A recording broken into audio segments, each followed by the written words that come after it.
Sellers are dropping their prices, and Arizona is actually leading the way in this. Yeah, let's check in with Susan. She's always on our side to explain what is happening in the housing market. Yeah, so it seems like in this case, some sellers may be overestimating the value of their home. So it wasn't long ago when home prices soared and buyers would get into bidding wars for as-is properties. Well, that is not the case anymore. And now sellers are facing the reality that they may have to make price cuts to make a sale. This house was in really good shape. This house in Central Phoenix has been on the market for about 3 months, and it's getting a new roof before it sells. We're going to close on this week, and we are just below $700,000. That's about $50,000 less than its original list price. The reality is it's not the agent and it's not the seller that sets the prices. It's the market and what a buyer will pay. Cindy Ruddy is selling this house, and she's the president of Arizona Realtors.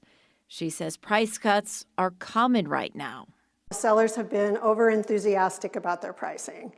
And because there hasn't been a lot of comparable sales, the agents sometimes are like, all right, let's try it. And so then as we get into it and we're not seeing a lot of showings, or we're seeing showings but not offers, that's telling us it's overpriced. According to Realtor.com, Arizona's leading the way with 28% of listings seeing price reductions.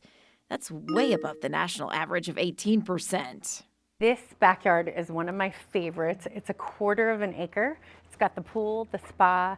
Even sellers with seemingly competitive prices are making cuts. It happened at this 4-bed, 2.5-bath in Gilbert. We're priced $50,000 below the comparable sales in the neighborhood, which is great. But buyers aren't offering that right now. Agents like Melissa Bailey are having some tough conversations with sellers. I know you want more. We all want to get top dollar for our homes so that we can get into the next home or the next project or whatever you're doing next, but trust them as your advisor. I listed a home last Friday. We listed it at what I recommended for market value, and we have 2 offers today, the first weekend on the market. There is a risk to listing too high to start. The longer you're on the market, psychologically people think something's wrong with the house, but we're in a 90 to 120 day sales cycle. There's a lot of great houses on the market just waiting for the right buyer. Someone who can turn a house into a home. Now, Florida came in right behind Arizona. 25% of homes there saw a price reduction in April. On the flip side, only 7% of listings in New York had a price reduction last month. So it is kind of a mixed bag here. And I think maybe people are expecting this as well because the prices did shoot up so high so quickly. Yeah, there are people who have houses up for sale in our little neighborhood.